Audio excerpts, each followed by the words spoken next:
Ladies and gentlemen, welcome back to the Big Four podcast. As always, we have a jam-packed show. No Alex today, unfortunately. But let's get right into it. Mike, we'll start with your team. Michigan State earned a big win over Duke this week and survived a scare today from Detroit Mercy, Michigan's rival. What do you have to say about your team, Mike? Well, the Duke game, surprising. Usually these games early in the year, Michigan State usually struggles. Especially against the Duke team that we just can't beat. Izzo's like, what is he now? Like 2-10 versus Coach K in the regular season. Yeah, but he wins the big ones. That's right. When we face him in the postseason, we beat him. That's all that matters. But it was a good win. Genius decision by Izzo to play the game on campus because there's not really much of a home court advantage. Besides, they get to wake up in their own beds. You have to travel down, and not really a big advantage.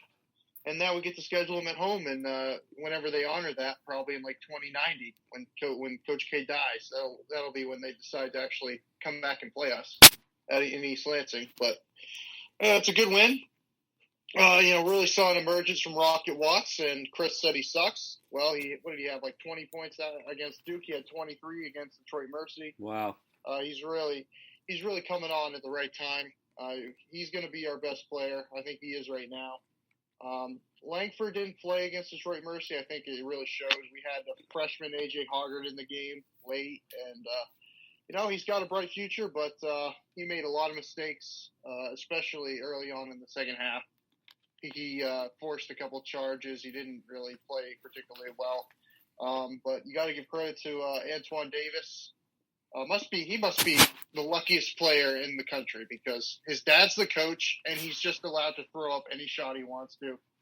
And credit to him, they go in a lot. I mean, the first half he struggled. In the second half, we couldn't stop him in the second half. And they had this other kid, this Johnson kid who had 20 points also. He was damn good also. 4 for 6 from 3. Detroit Mercy's got a talented team. Now it's hard to say this early in the year if they're good. But they played good today. It'll be interesting to see how. Well, they recruit Detroit better than Michigan does. That's probably true. We'll see how they play against Notre Dame on Sunday. We'll see if they can compete in that game and maybe even pull off an upset. But anyway, they played well. Does Notre Dame play everybody? I guess. Well, Ohio State plays Notre Dame. Michigan State played Notre Dame. Everyone plays Notre Dame. Well, Luke, when when Mike Bray put out that tweet. Yeah, I was gonna say everyone plays Notre Dame, and somehow they still can't find a schedule. It was 50 games this year. It was Detroit Mercy who was the team that took Mike Bray up on his offer. That's the team that they're playing because the first 3 games of their season got postponed. But yeah, all you can ask for against a team like that is to survive in advance. We did not play well, especially on defense. I'm expecting much better effort on Sunday against Western Michigan. But you got to give credit where credit's due. They have some talented players and they played well. Duke played really good defense against us. I think they're going to be a good team. Detroit Mercy, they look like a good team right now. We'll see how they play later on in the year. Okay. Luke, what do you have to say about the Spartans? Yeah, they're a good team. Everyone knows they're a good team. They're going to be good. Rocket Watts and Foster Lawyer are a dynamic duo. 2 best players I've probably ever seen at Michigan State because they absolutely dominated Ohio State last year. And, they're going to be a good team. I don't know. There's not much to say. Yeah. Mike, before I go into this, I have to ask you, what purpose does Thomas Kithier serve on your team? What? He played 5 minutes against Duke. Yeah, he played the first 5 minutes against Duke and then didn't play again. Yeah. Listen, I think he's better off coming off the bench, but he's a stabilizing force. I understand why Coach wants him to start. He does a lot of things, but he doesn't do one thing really well. He just does a lot of things good. He doesn't really do anything well. Let's be honest. He rebounds and he defends. He's not really an offensive player at all. No, you can't be a good rebounder when you're a 6'8" center. Well, Xavier Tillman was a 6'8" center, and he was the best rebounder in college basketball. Well, so I don't know what your point is. That's different. Okay. Okay. You got to apply it correctly, Mike. Exactly. So, Yeah, the Duke game, you go in against an inferior opponent, and they win the game, so good for them. I picked Michigan State. No, I actually didn't. I picked Duke. Never mind. But still. Yeah, exactly. Shut the hell up. I picked Duke to pull off the upset, but Duke sucks. As usual, Duke sucks. Then why'd you pick him? Because I thought Michigan State didn't play well against Eastern Michigan. So, as usual, Duke sucks. No surprise there. Jalen Johnson, the most overrated player in the history of college basketball. Matthew Hurt sucks. Their whole team is just not good. I'd be surprised if they were a top 20 team at the end of the year. In terms of Michigan State, they're a top 10 team. I said that last week. Okay.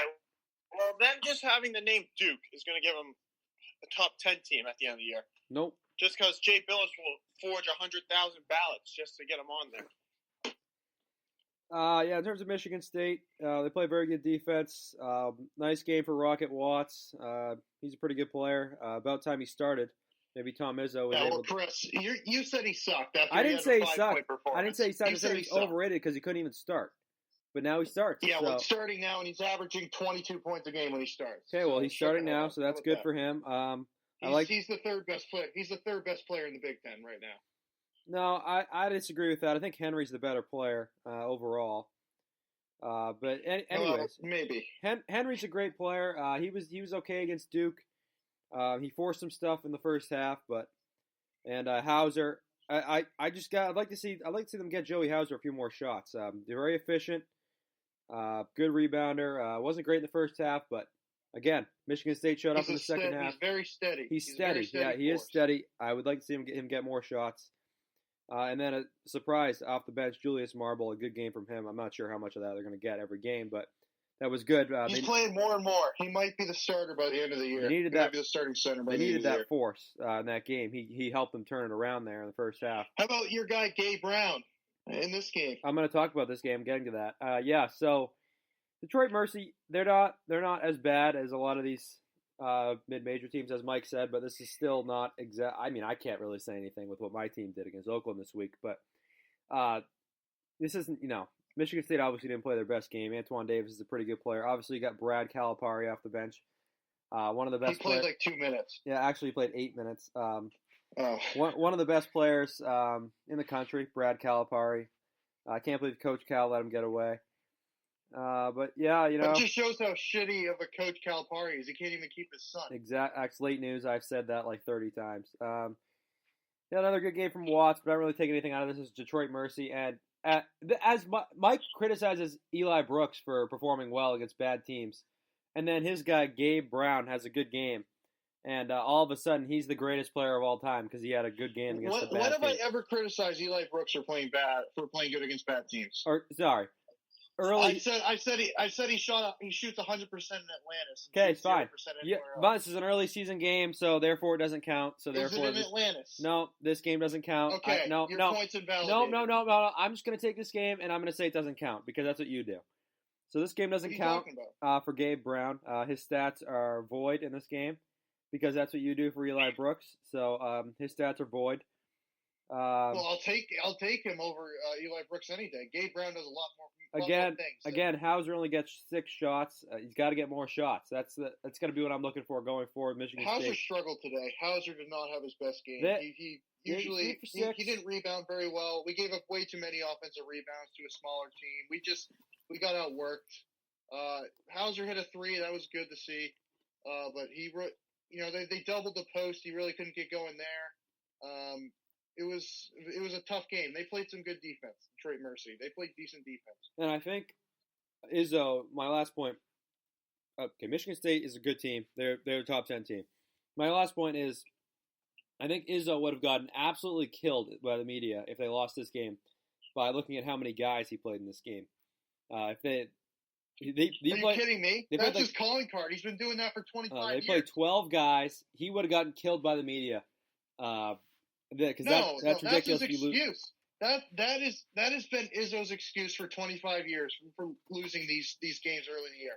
Oh, I just wanted to get all 13 scholarship players in the game, and then he basically did that. It's unacceptable. Like AJ Poggard is the perfect example. Guy who hadn't played more than 5 minutes all year he's in the game at the end, which doesn't make a lot of sense to me. But I guess you got to get experience. I mean, well, they won the that's just game. what he does. All right. So Michigan and Ohio State didn't really play any marquee games this week, but just want to give a chance to Luke and I to talk about our teams. Mike, you can comment on our teams if you want. Luke, go ahead and talk about your team. Overall, I think it's a great week for Ohio State. We haven't played our best basketball. Obviously, we don't want to peak too early like last year. But we've played good, and there are still a lot of things that Chris Holman can point out on film to improve the team. There's still room to grow, which I believe is good. And everyone seems to be playing well together. Obviously, we're only 3 games into the year, but my guy, Big Ten Player of the Year, Justice Sewing's he's averaging 15 points and 6 rebounds in less minutes than what he got his first 2 years at Cal, and he's averaging more points and more rebounds and shooting at a higher clip. So that will probably come down a little bit when we get into Big Ten play. Dwayne Washington seems to be playing well. EJ Liddell seems to have taken a step up. Him and Kyle Young. It's kind of weird. They complement each other really well, even though they're very similar players. And then Holman's been playing this Zeg Key kid a lot, this freshman center, who is very raw, but you can see the potential in him. He understands the game. He's just very raw, and his hand-eye coordination seems like it needs some work. But we'll see how when we get into Big Ten play if he still gets that play. But start of the year has been very promising, and this is clearly the best team in the Big Ten. Okay. Mike, who was it again that transferred from Ohio State, went to UCF? No, nobody transferred from Ohio State. No. The guy that is at UCF now. What's his name? There's a guy named C.J. Walker, but it's a different C.J. Walker. He transferred from Oregon. No, not. And he's playing for UCF. Who's the guy? Who's the guy that I kept saying Ohio State was missing last year? Luther Muhammad? C.J. Jackson? C.J. Jackson. They still miss C.J. Jackson. Very, very evident in this UMass Lowell game, even though UMass Lowell is a second weekend team. All right, I'll talk about my team. So very tough game against Oakland. One Clint, because they've beaten us once. This little point guard, he was 4 for 19, but this guy, I swear, was making everything. Jalen Moore. For Oakland. He's going to be one of the best players in the mid-majors this year. Had a great game against Michigan. In Oakland, they're better than their record. Tough game. As we can see, Isaiah Livers was one of the only people who showed up. Made some big shots, you won't see it in the stat sheet, but I'll look at one guy here, Eli Brooks, who played 41 minutes in this game. He is the ultimate glue guy. He does everything for this team. He's a bum. He's a bum. He is morphed into a great passer, and I hope, like they did in this game, at the end of games, Eli Brooks is playing point guard because I trust him with the basketball. And he made some plays in this game and that's why you guys suck. Really helped us. Obviously, Hunter Dickinson had a good game once we finally figured out how to play against the zone defense. So hopefully we'll know how to play against the zone next time we play a zone, whenever that is. Against Iowa. As for the Ball State game, took care of business, good win. Everybody pretty much played pretty well. Wagner finally had a good game, 14 points for Wagner, and Livers he's rock solid, 21 again. One of the best players in the country. He's averaging 20 points a game right now. He's almost as good as Rocket Watts. He's better than Rocket Watts, and that's it. No, that's a really good win over Ball State, who was picked to finish first in the MAC West. So very good win. Looking to see what happens. This is a big week for Michigan. UCF and NC State, 2 very good teams. We'll see what happens.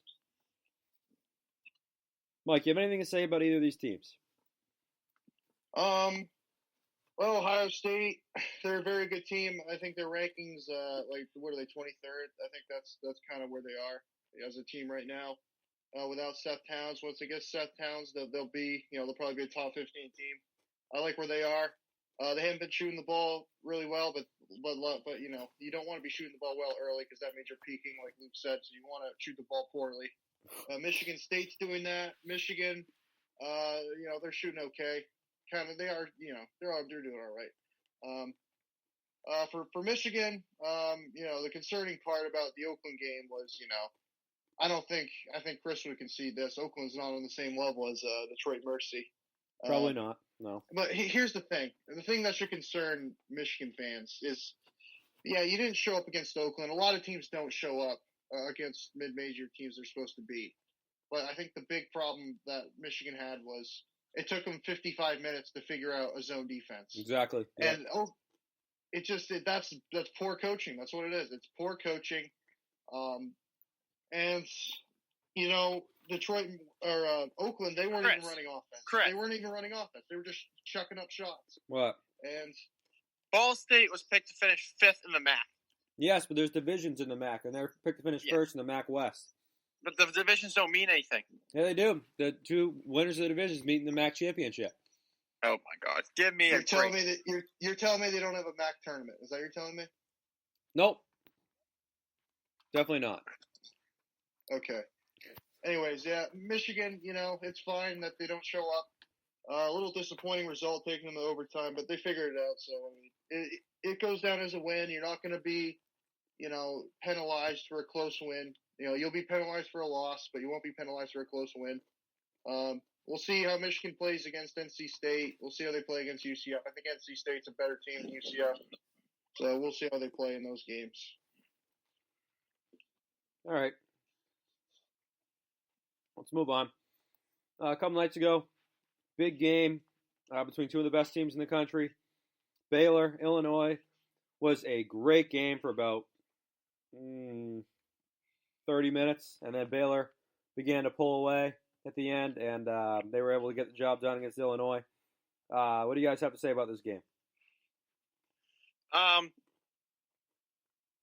Obviously, a great win for Baylor. I think obviously you're going against the best team in the country, so can't really dump too much water on the flame from Illinois. But Baylor kind of showed other teams some of Illinois' weaknesses, and we'll see how what's his face, their coach there. What's Underwood. his name? Brad Underwood. Brad Underwood can adjust going into the year, but I still like Illinois as probably one of the top 2 teams in the Big Ten. We'll see how it plays out. I don't think it means too much from this game, saying it's so early in the season and there was limited practices going into the year, but they definitely showed some weaknesses. Yeah, I think this is a classic example of one team that's ready to win now and one team that just isn't ready. Illinois they were not ready to win this game. They're a young team. They have some experience, but not real top 10 team experience. They struggled shooting the basketball. They didn't play particularly well. Adam Miller, the freshman, 2 for 11. That's not going to do it. Io played pretty well, but obviously not well enough. They didn't win the game, obviously. And Baylor, they're experienced. They know what it takes to win, especially against good teams. They've beaten Kansas in the past. They won at Fog Allen last year. They know exactly what it takes to win this game. And in Illinois, they just looked like a team that wasn't ready. They didn't do the little things. I agree with Luke. I think Illinois is probably the second best team in the Big Ten still. I think their talent is only matched by Michigan State. Iowa offensively, but Iowa doesn't play defense. So I think they'll be just fine. This is a good learning experience for them for the future. Yeah, for Illinois, I don't really change their standing in the Big Ten. I still think they're third behind Iowa and Wisconsin. But I'm looking at this, and I think Mike really hit on it. They're a young team, just not ready yet, and they can be ready by the end of the year. They're very talented. So I don't really take too much out of it for Illinois. But just so impressed with the way Baylor closed this game. They are so rock solid. And it's too bad that they have that clown coach, Scott Drew, who can't coach. Give me a break. Because these players are really good. They know how give me a break. They play great team Scott defense. Drew. Scott Drew's a great coach. Nope, they play great. Scott Drew is a supreme player developer. Sure, yeah. That's what he does. So they play great defense. He literally came into Baylor at the lowest of lows. They had they had one of the biggest scandals in college basketball history, and he's brought them to be one of the best programs in the country. Yeah, well, they choke in the tournament every year, and now I don't know if they will this year. They were one of the worst programs in college basketball before he got there. gonna turn. They will win if he keeps this path. They will be turning into the next Villanova, where they can't win for a few years because they need to figure it out, and then they'll start winning games in the tournament, and they'll end up winning a national championship. Okay, that's totally fair. Think about it. Where is Baylor? Waco, Texas. Baylor University. It's not even the fourth best school in Texas when it comes to basketball. Probably not even top 5. And he's made them a perennial top team in the Big 12. They've had up and down years, but the last year was great. The year before they were a tournament team, and they're going to be right where they were last year. You're right, but he's choked in the tournament. Until he doesn't, I will not say anything good about him. He's been to a Sweet 16, I think. Yeah, well, he lost to Georgia State, so. Okay. All right. Anyways, I'm just so impressed with Baylor. Maceo Teague, Davion Mitchell, Jared. I could just go on and on about this team. I think this team's the best team in the country, and we'll get to their game against Gonzaga a little bit later. Mike, he's been to an Elite Eight, 2 Elite Eights, and 3 Sweet 16s, and he's an NIT champ. That really proves a lot because you got Shaka, who's an NIT champ. You got Jamie Dixon, NIT champ. He's in a really rarefied class there. That's great. Okay. Yeah, so this Baylor team is just really good. I think Jamie Dixon, Mike. You know the fun fact about Jamie Dixon? Oh, my favorite fun fact: he's the winningest coach in Big East history. Yep. Okay. So this team is just really good, really experienced. They're the best team in the country. They play Gonzaga this week. Very excited for that game. We'll talk about that a little later. But just very impressed with Baylor. All right. So mid-major upsets this week. Kentucky falling to Richmond. Obviously, Kentucky might not be the team everybody thought they were. And Virginia falling to San Francisco last weekend. Do these games show that the mid-majors are getting closer? And does it show anything larger about some of these big programs maybe just coming closer to the smaller ones? What I think basketball overall as a sport, especially in college, it's a lot closer than people think. Well, maybe not a lot closer, but there's more. You can have a lot more variety, and there's more variables that go into these games than I think what people assume. That's why you see a lot more of these upsets. Obviously, you have a ton more games, which is also a part of it. But I feel like also there's a lot more that, whether it's at the beginning of the year, practices, how experienced the team is, stuff like that goes into it. But then again, I think Richmond's a very good team. They're my favorite mid-major this year. I've said this to you guys last couple weeks. And Kentucky's young, and Kentucky always loses these games at the beginning of the year. So I think part of it is Kentucky being very young at the beginning of the year. Another part is Richmond being very experienced, very good team. I think that's part of that. But then this is my theory on Virginia now. I don't know. They lost to San Francisco, which is an absurdity. And then, like with that UMBC game a couple of years ago, who wasn't even the best team out of the America East.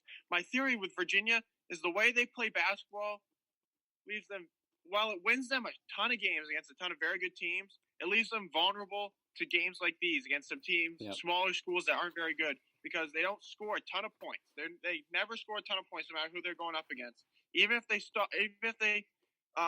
play very good defense, all they need is one of these teams to shoot the lights out one night, and they're in upset territory. That's my theory on Virginia, because they can't just turn it on and score a ton of points. Mike? I'll start with Kentucky. It's an every year thing, it seems like, for Kentucky. I think what it proves is this Richmond game, especially early in the year and even towards tournament time, it's experience it's more important than talent. Obviously, you need both. But teams like Richmond are going to go decently far in the tournament. I think they could be a Sweet 16 team, and they're talented too. They've developed their players well. And Kentucky, I don't like the way that they built their roster. Sure, they got a bunch of one and dones, but they don't have any role players. You need role players to win in college basketball. It's really simple as that. You need your Matt McQuaids and your Kenny Goings and your Eli Brookses. Yes. You need them just as much as you need the BJ Bostons and the Terrence Clarks. You need that shooter. You need that volume. They need that shooter who's ready, catch and shoot. As for Virginia, I'm not worried about Virginia. They installed a entirely new offense. They still run their same tempo, but they do different things. They're trying to install something new. Sam Hauser. They're trying different things, new players. I'm not too worried about them. San Francisco is a top 100 team in KenPom. I don't think that's a horrible loss. It's certainly not as bad as if Michigan would have lost to Oakland. That would have been really bad. But, they lost to San Francisco. That's not a horrible loss. Kent State, they were winning in overtime today against Kent State. I'm pretty sure they were able to eke that one out. They're up by 5. I really haven't checked that, but I'm assuming they won. So they're able to win. Yeah, I think Virginia they'll be won fine. today. They won in OT. Yeah, they'll be fine moving forward. I'm not too worried about them. But you look at what are some other mid-major upsets that I'm trying to think of. Georgia Tech, Georgia State, big game.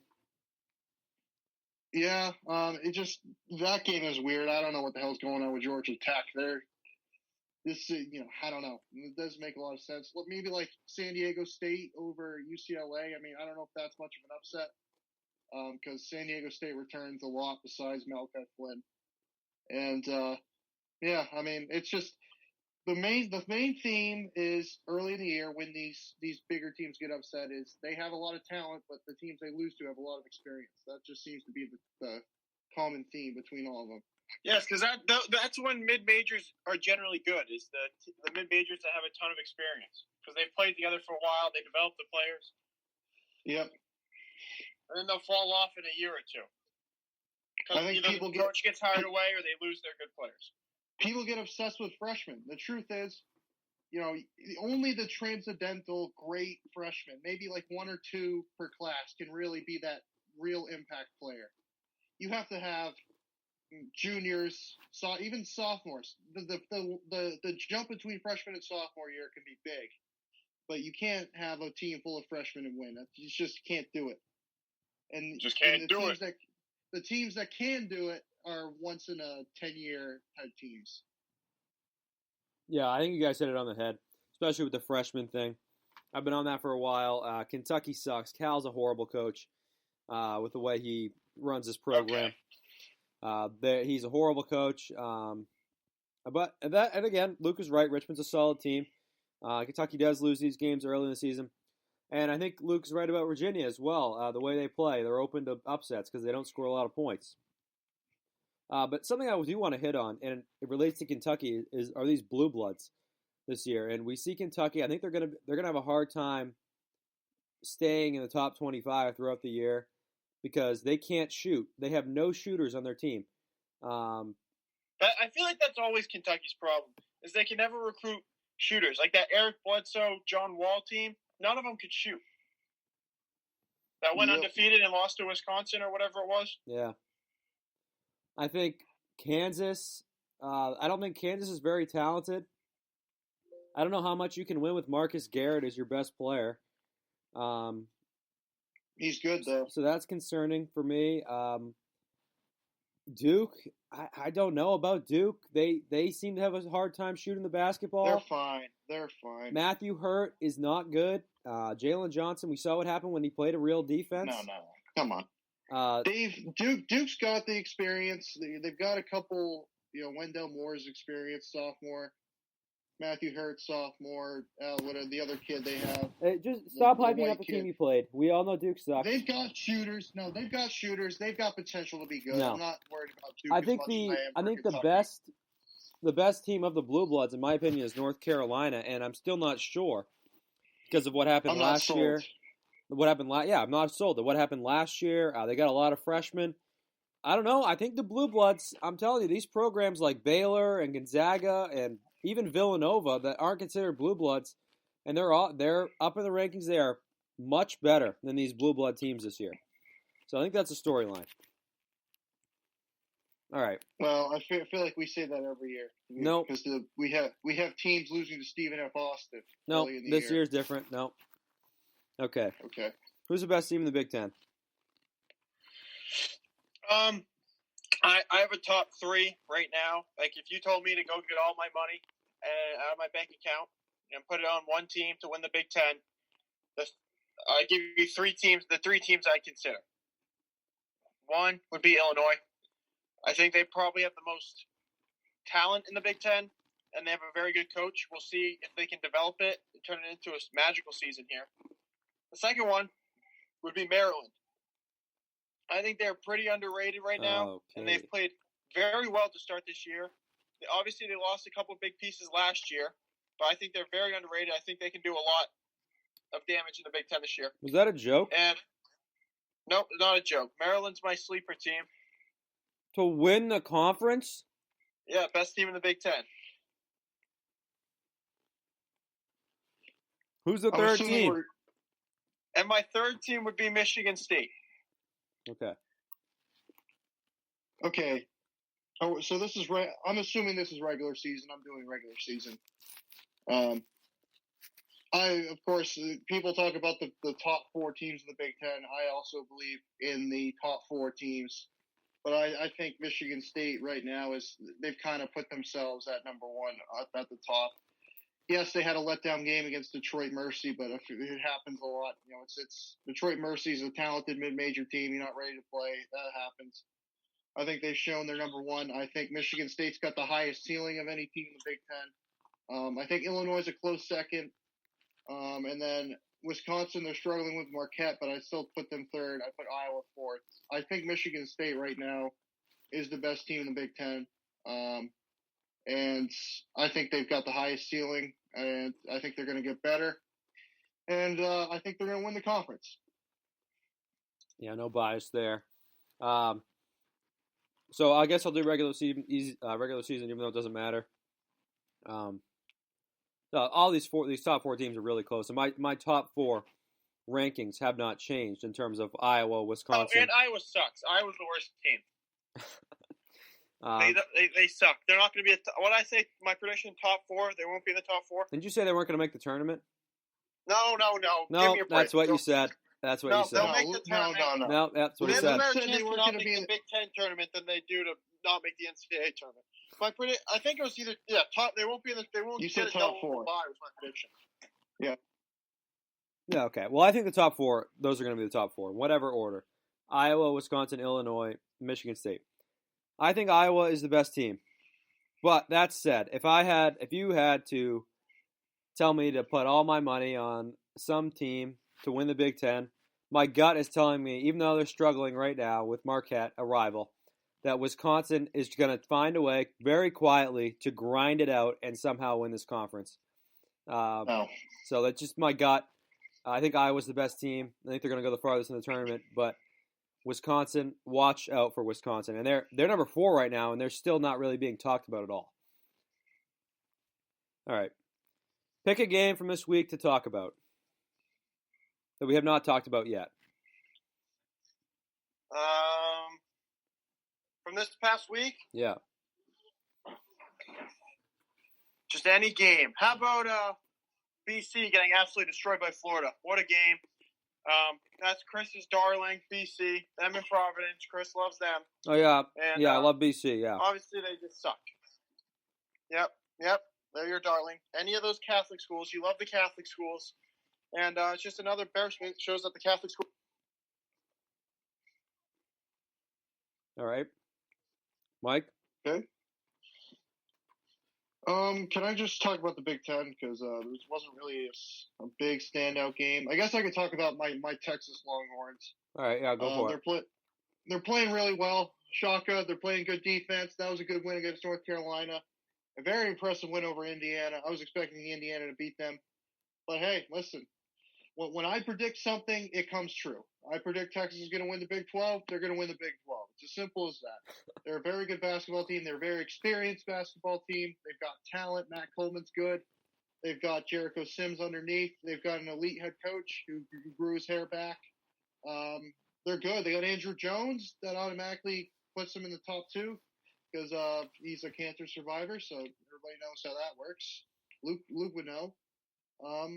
Yeah, Texas, very good team. Great job winning Maui Invitational, even though, let's be honest, this was one of the weakest fields in Maui Invitational history. But hey, gotta give them credit; they were able to get it done. Yeah, one game I want to talk about here, it's a little under the radar. A lot of people didn't really see this. Was last night, Missouri and Oregon. And I don't know, maybe Missouri's a tournament team. They got some experience. But this is Oregon. They're supposed to be a powerhouse. And I just want to, and this, I can really talk about the Pac-12 as a whole here. Because UCLA. Anybody who knows basketball knew that Oregon was not even close to as good as that 22 ranking. Oh, I know. Looking at their team, they lost everybody. They would have missed the tournament. Well, they would have missed the tournament last year if Pritchard wasn't playing on their team, and they would have been a 3 seed if he was the team. So, all right. Anthony Mathis was their entire team. Let's be honest. So we look at this conference here. UCLA loses to San Diego State, goes to triple overtime with Pepperdine. Oregon loses to Missouri. You got USC, who's supposed to be a top Pac-12 team, losing to a middle-of-the-road Big East team last night, UConn. Let's see here. Arizona State. They're the best team in the Big East. UConn's the best team in the Big East. They're going to win the Big East. Arizona State has been underwhelming. They barely beat Rhode Island. They barely beat Cal last night. Stanford, that's my pick, but, they lost a close game to Carolina and Maui. They lost to Indiana. Stanford did not look good overall. They lost to Indiana. I think they're going to win the Pac-12. But the Pac-12 is so bad, and it's unbelievable to me how this power conference can just be so bad year in and year out. Well, that's Commissioner Larry Scott. He sucks. But also, all Luke talks about is how bad Larry Scott is. Yeah, that's all he talks about. Sleeper team in the Pac-12, Colorado. Watch out for them. I think you're right. Sleeper team, Washington. All right, let's calm down. Okay. No, UCLA, Mick Cronin. All right, who wins the ACC Big Ten Challenge? The Big Ten. Wins it by 2.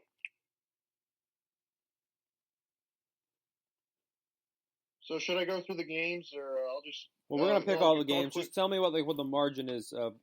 How many games are they gonna win? How many games are they gonna lose? The Big Ten. All right, I'll just let's see. 0-1, 1-1, 2-1, 3-1, 3-2, 3-3, 4-3, 5-3, 6-3, 7-3, 8-3, 9-3, 9-4. I think Big Ten's going to win 10-4. Okay. I think I'm going to say 11-3. Big Ten. What was it last year? I can't remember. Was it like 8-6? 10-4? I think it was 8-6. 8-6? Oh, it was a lot closer than I thought it was. Yeah, so it'll be interesting. All right, another. What else is going on this week? The Big East Big 12 battle starts. Who's going to win that? Oh God. The Big 12. The Big 12 is the best conference in college basketball year in and year out. So I'm taking the Big 12. Does this go is this one of those things that goes for like a month long? Yes, but it kicks off this week. What, like with Creighton and Kansas? That's one of the games this week. Okay. Yeah. Overall, I don't really know the matchups off. Actually, it started last week with the OSU Marquette game. Who won that? Oklahoma State won. Yeah. I think the Big 12 is going to win pretty easily. Listen. The Big East is okay, but they're not as good as they were last year, and I think the Big 12 they're rock solid. The Big 12's rock solid. You got 4 really good teams. 5 really good teams. You got Texas, Texas Tech, Baylor, Kansas, and West Virginia. And the bottom of the league isn't great, but it's not horrible. So I'll take the Big 12. I think there's a lot of good games on here. Looking at the matchups, I have them splitting 5-5.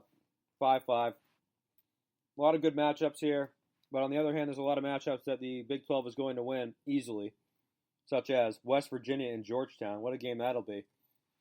But that just screams upset. That screams Georgetown randomly winning that game. No, Georgetown's horrible. They are so bad. Yeah, so we'll see. But I think they're going to split. We'll pick a couple of those games in the picks. And speaking of that, let's get to the picks. Me, Alex, and Mike are tied at first, 21-7. Luke bringing up the rear at 18-10. So let's get right into them. We'll start with number 21, Oregon at Seton Hall. Or versus Seton Hall. This is a neutral Seton site. Hall. Neutral site. Seton Hall. Okay. Where's the game? I don't know. Hold on. Well, what day is it on? Oh, it's tomorrow? Tonight. Or no, it's today. Tonight. It's tonight. Let me look. It is Omaha, maybe? It's in Omaha. Yeah. Yes. 9 o'clock FS1. I'll take Seton Hall. I don't think Oregon's that good, especially early in the year. Yeah, I don't really think either of these teams are very good. I think Seton Hall will figure it out. I don't know. I think Willard's a better coach. They're both good coaches. I think Willard's a better coach. They'll win a close game. I'll give credit to Seton Hall. I mean, they have a pretty tough schedule. They aren't afraid to schedule teams out of conference. They played at Louisville. Just play Rhode Island. They're a tough team. Played Rhode Island. Played a really good Iona team. Yeah. With Rick Pitino. Yep. Yeah. Speaking of Rick Pitino. Okay. NC State versus I drove by PT's today. That's great. NC State versus UConn. UConn. They're the best team in the Big East. Let's see. This is at Bubbleville.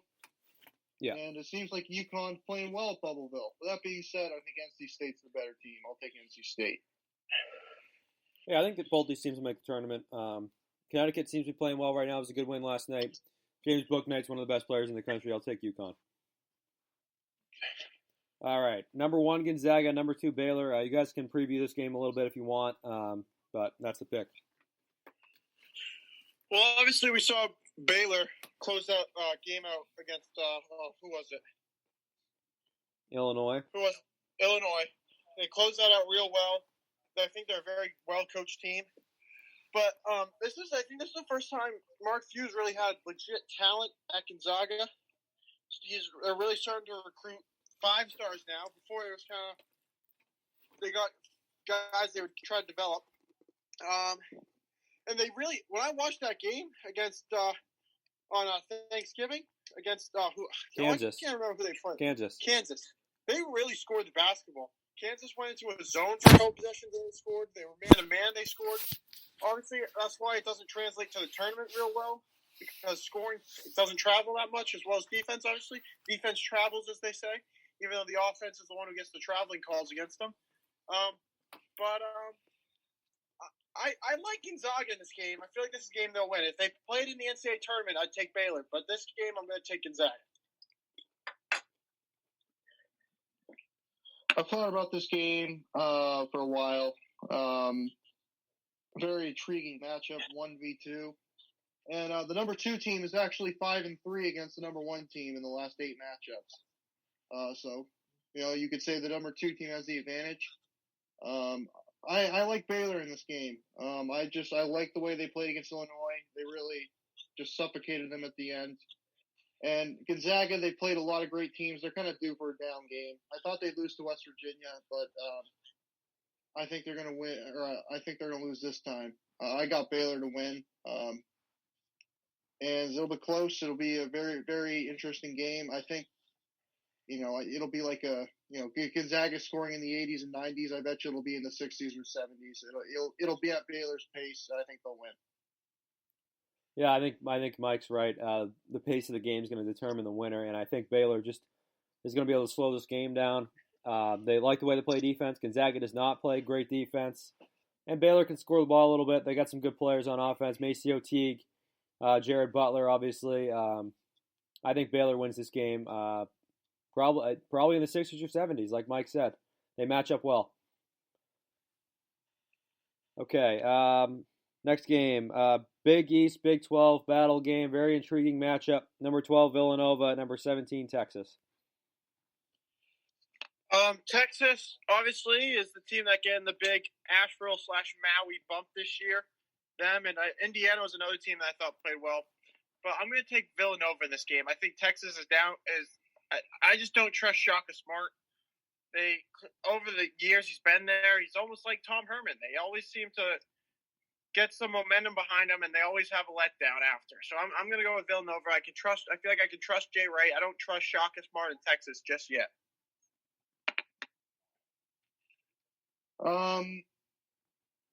I like Texas in this game. Yeah, see, Mike's fallen for Texas. He saw him play twice, and now he loves him. No, he loved him before the season. No, I've been on Texas for 2 years. Are you kidding me? Yeah. You missed last year, so now you're continuing on to this year. You'll love them forever because you think they'll never be bad, and every year they let you down. No, that's not true. They didn't let me down last year. Now they almost missed the tournament, but they would have made it if the tournament did miss happened. the tournament. They had a very good second half of the Big 12 season last year. They're very experienced.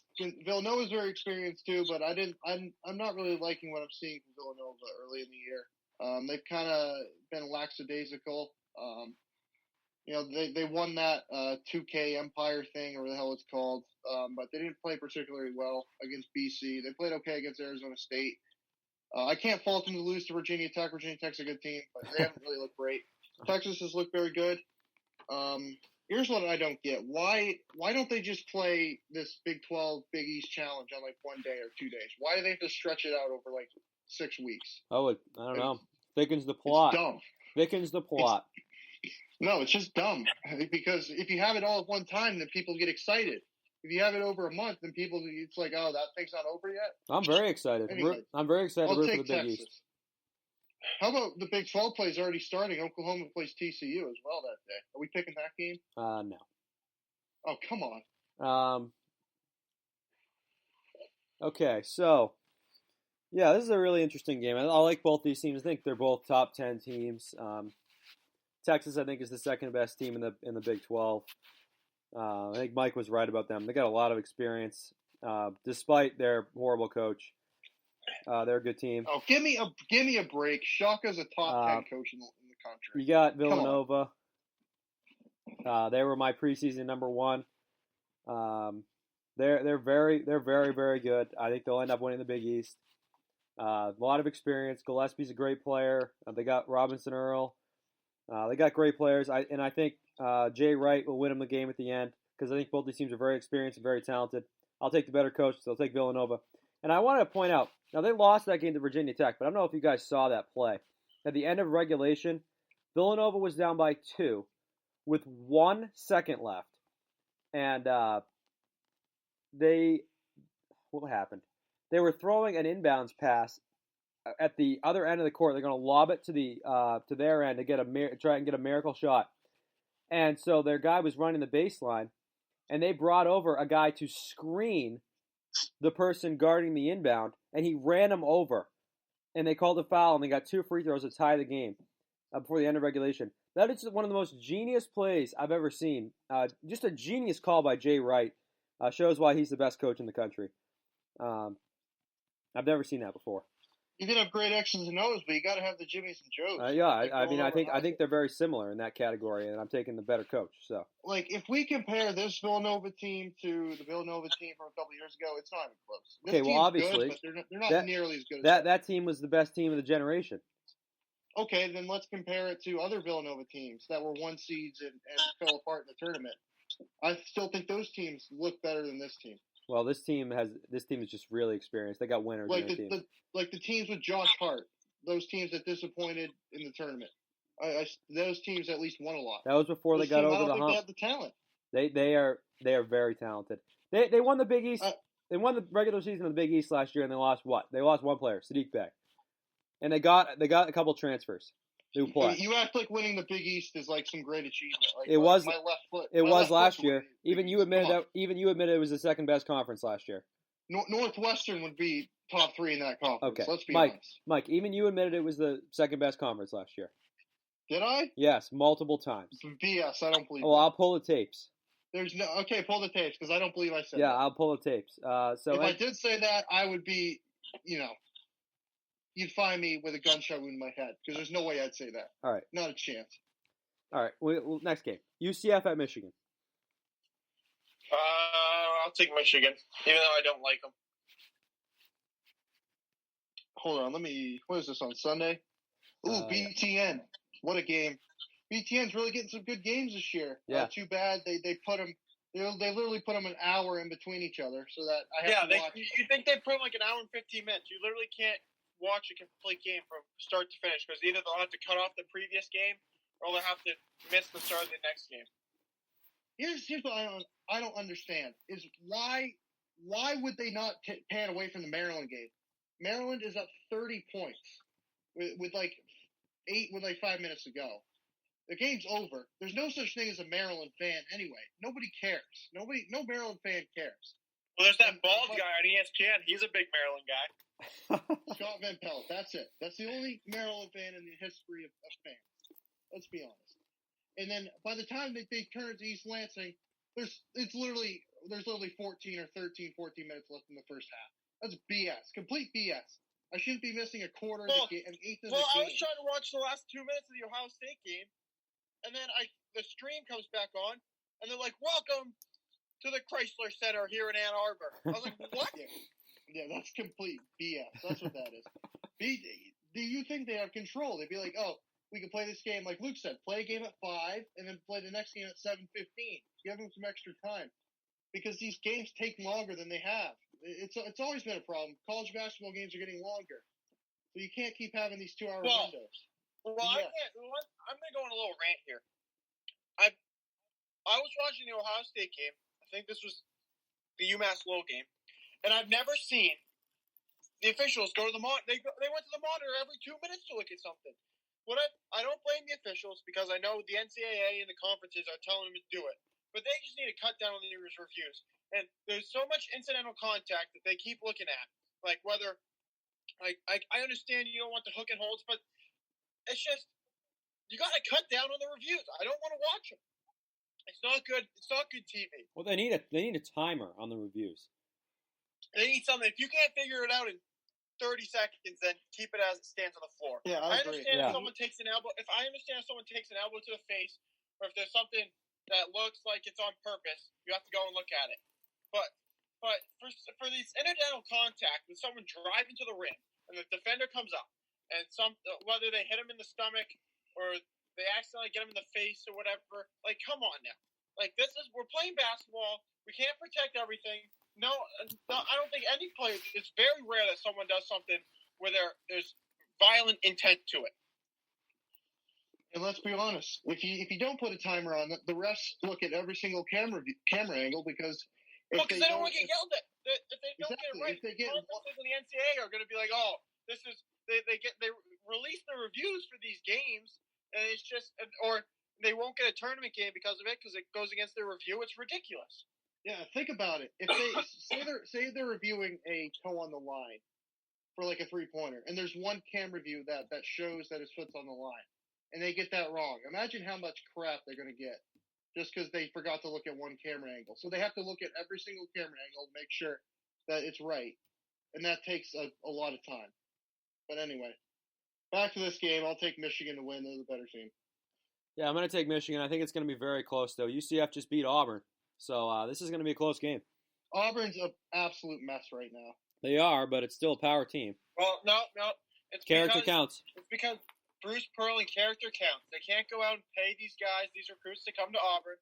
He recruits right because character counts. That's why they're struggling a little bit because they do it the right way by the book. Bruce Pearl, character counts. Character matters. Yeah, that's right. Okay, big rivalry game here. Xavier and Cincinnati. Oh, this is a huge rivalry game. I remember maybe probably a decade now when they had that brawl with like 8 seconds left in the game, and they just called the game because they showed the camera. The guy came up, blood and nose. Oh, it was great. They were at Xavier. Big rivalry game. I'm gonna go with I don't know who I like. I'm gonna go with Xavier. Give me Xavier. I'm a Xavier guy in this rivalry. I think. Not sure. This used to be one of the fiercest rivalries, and it still is. But the teams usually were very good. Those last couple of years with what's his name, the Louisville coach, Chris Mack, and Mick Cronin. Very intense. I like Xavier also. Cincinnati, I think they're okay, but I think Xavier, they've shown they're a decent team this year. Who did they barely beat someone. I can't remember who it was. Might have been Western Michigan. I think it was Bradley. Bradley. Bradley's all right, so that's fine. I'll take Xavier to win. Yeah, I agree. I'll take Xavier. They're a pretty good team. Cincinnati, they struggled a little bit, and they're not a power conference team, so I'm taking Xavier. What happened in the Wisconsin game? Did they foul him? Oh my God, that went in. Okay. Western Michigan at number 8. I think they fouled with .9 to go. At number 8, Michigan State. That's a horrible call. What's the game? What'd you say? Western Michigan at Michigan State. Michigan State. Yeah, Western Michigan's in absolute shambles right now. They have an interim coach. They have like a bunch of scholarship athletes down because of COVID. I don't even know if the game's going to be played, but if it is, I'll take Michigan State. Yeah, I'm going to take Michigan State. Seton Hall at Penn State.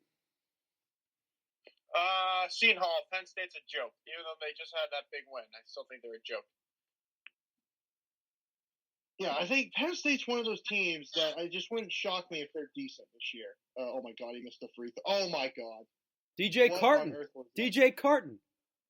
Yeah, what happened? What did DJ Carton do? He missed a second free throw? He missed it, and then they tipped it in for the win. Oh. Well, DJ Carton's a mental head case. How about that shot by Demetric Trice? What a shot. That was a big shot. He's good. No, they really tipped it in. Anyway, what is the game? Seton Hall and Penn State? Yeah. Yeah. Oh my God! What a shot! I like Penn State. They got to see if the clock was ran out before that. Oh my God! What a shot! Marquette's a tournament team now. They are a tournament team. The Big East. Okay. It's a big win for the Big East. This is a classic Wisconsin game. They look like this in the non-conference, and they'll come in the Big Ten and just somehow grind it out. It's a good point. Have they reviewed it yet? No, you're ahead of me. Let's see. I'll tell you what happens. No, he clearly got it off with plenty of time. That's going to count. It's over. What a play. That was a great play. All right, well, update. I've moved Wisconsin to number 4 in my Big Ten rankings. Okay, on this game, I'm taking Seton Hall. Did you take Seton Hall, Mike? No, I took Penn State. I like Penn State. Okay. Blockbuster game here, number 9, Creighton at number 7, Kansas. I'll take Creighton and Doug McBuckets. I don't know. Something about Kansas I just don't like. What day is this on? Tuesday? I think the day so. that it is. It is in Lawrence, if like that even matters. Yeah, I like Kansas. I'm not sold on Creighton yet. They didn't bring back Tyshawn Alexander. Their team's all right, but I don't think that they'd probably be a top 5 team with him. But they're not. He's not back. I like Kansas to win the game. Yeah, I don't really think this game's going to be particularly close. I think Creighton's going to win this game in a blowout. Kansas is just, they're not talented. They're going to struggle this year. They're going to struggle to stay in the top 25, just like Kentucky. I'll take Creighton in a blowout. Purdue at Miami. I'll take Purdue. Yeah, I'm going to take Miami. I've not liked what I've seen from Purdue so far this season. To be honest, I really don't know anything about Miami, so they could be really bad. But Purdue, they were down 11 against Valparaiso. They came back. They're winning by 5 now.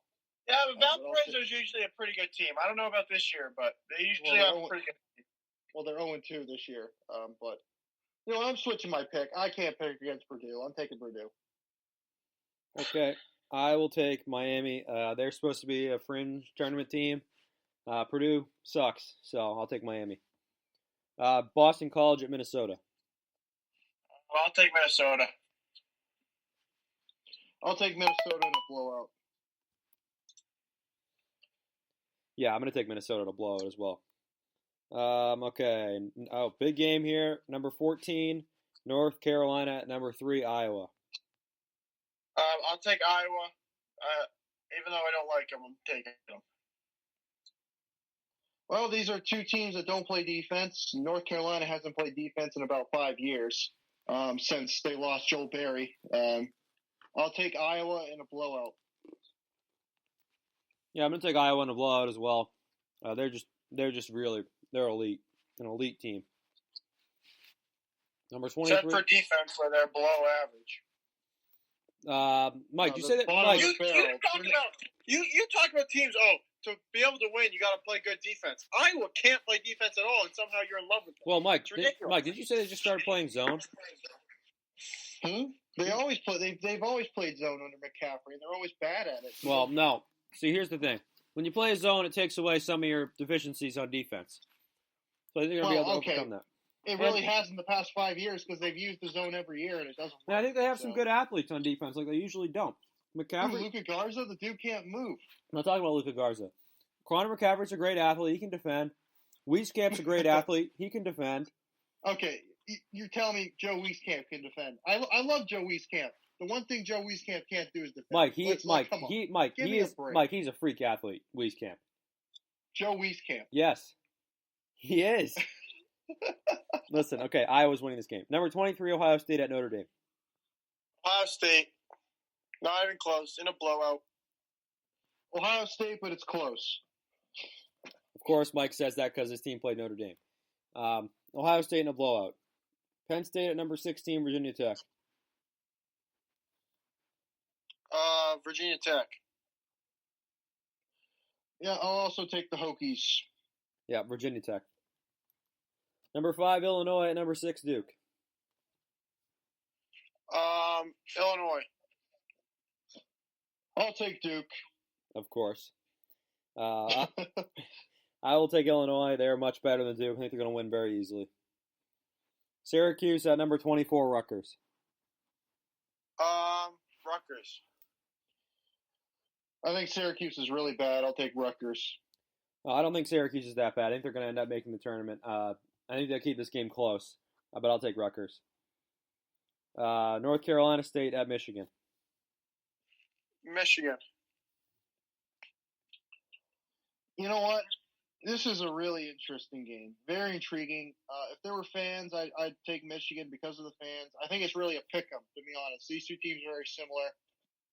I think NC State's better than they were last year. I still think they're okay. Michigan's a decent Big Ten team. They're a top 25-ish, kind of fringe top 25 team. I think Michigan pulls it out. I'll take Michigan. Yeah, I think Michigan's going to win this game, but it's going to be very, very close. NC State's a good team. I'll take Michigan. Yeah, the last person I trust is Kevin Keats in this game. Yeah. That's the last person I trust. Maryland at Clemson. Maryland. What's that saying that North Carolina fans say about Kevin Keats? You can't spell Kevin Keats without NIT. Well, what game is it? Maryland and Clemson? Yeah. Oh, I think Maryland's going to win. I think Clemson's a good team, though. It's a very evenly matched team. I think Clemson's a tournament-ish type team. No. I think Maryland's in a very interesting spot. I could see Maryland being a top 5-6 team in the Big Ten, but I could also see Maryland like the 12th team in the Big Ten. I think they've got a lot of talent. They've got to put it together. I think Maryland wins. They've been playing pretty good lately. Yeah, I think Maryland's going to win. I don't really think it says much about Maryland, though. I think Clemson's really poorly coached. Look for this next year. Possible landing spot for John Beilein. Clemson. They're poorly coached. Okay, Providence at TCU. TCU. Jamie Is Dixon it dominating the Big East, and they're going to keep dominating Big East teams. Is this game actually at TCU? Yes. It is. Okay. It's been tough sledding for TCU. Breaking news, Chris. Breaking news. Justin Fields has boarded the team playing to Michigan State, so he's not one of the players who tested positive for COVID. Okay, well, he won't be playing against Michigan because we're going to cancel. Nope, the Big Ten's it's also discussing moving the Big Ten title game back a week and the Michigan and Ohio State game back a week. Because if the Wisconsin whatever game would end up deciding the Big Ten West. Okay. Mike, who are The you picking? Indiana-Wisconsin game. Yeah, that's what it is. Who are you picking, Mike? I'm gonna take the Fighting Jamie Dixons. I'm taking TCU. Well, like Chris says, Providence doesn't play well early in the year, and TCU's they're 4-0. They're quietly 4-0. Now they haven't beaten the greatest competition, but they did beat Liberty. They did beat Tulsa. Tulsa was a good team last year. I don't know how good they are this year. But yeah, I'll take the Fighting Jamie Dixons, even without Desmond Bain. I'll still take him. Yeah, this is a really interesting game for me. I don't think TCU is very good, but as Mike said, Providence usually struggles in the non-conference. We definitely saw it last year. They had some really bad losses, and then they were all of a sudden like a 6th seed in the tournament by the end of the year. So yeah, that's because that one guy, what's his name? That he turned their entire year around. That little guard. Well, he was there all year. He didn't just show up in the middle of the season. Well, he started playing well. Why can't I remember his name? He was good. Well, Juwan Pipkins. Fan. Juwan Pipkins. Yeah. Well, he's the only one that lost pretty much from last year. And they were what? They were 4th in the Big East last year. Yeah, they were a bubble team. Okay, they were not a bubble team. Yes, they were. They were not. They were like a 6th seed. A 6th seed? Are you on crack? Yeah, you want to go look? You know what we're gonna do? We're gonna do an activity after this podcast, and we're gonna look at some bracketology. Did they make the tournament? You know, that's a fair point. They did not make the tournament. That's right. So I'm looking at this game here. TCU not very good. Providence does not play well in the non-conference. So interesting matchup. But you know, I go by Sean Farnham, and Sean Farnham said last night on the halftime, or no, after the UConn game, that he was hoping UConn could compete with the great teams in the Big East like Villanova, Creighton, and Providence. So I'll take Providence because I go by Sean Farnham. Louisville. That might be the worst analysis I've ever heard. Louisville at Wisconsin. I'm going to take Wisconsin because Louisville's logo doesn't make sense because their bird has teeth and birds don't have teeth.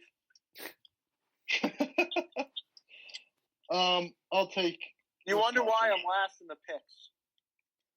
Yeah, I'm going to take Wisconsin too, especially after this game against Marquette. They lost to a team they're better than. They'll bounce back here. Louisville's a good team, but this is a. Did they have to travel all the way up to the UP? Yeah, they did. Yep, definitely. Okay. Georgia Tech at Nebraska, barn burner. What's the game? Georgia Tech and who? Nebraska. I'll take Nebraska. They have a better. Why didn't we pick Georgia Tech and Kentucky? Yeah, I saw that game and I just ignored it. That's embarrassing. That's a big game. Yeah. Anyway, I'll take Georgia Tech. They're better. Yeah, Georgia Tech. All right, Oklahoma at Xavier. Xavier. I don't know. I mean, what's his name's back for his 20th year? The big white guy that can shoot for Oklahoma. Lon Brady Kruger? Manick? No, Brady Manick. He's back for his 20th year. Good player. I don't really know much else about Oklahoma. They're a bubble team every year. Seems like. Besides the Buddy Hield and I was gonna say the Trae Young, but they were a bubble team with Trae Young also. I'll take Xavier. Yeah, I'm gonna take Xavier too. I think they'll win this game close, but they're the better team. All right, number 8, Michigan State, and number 15, Virginia.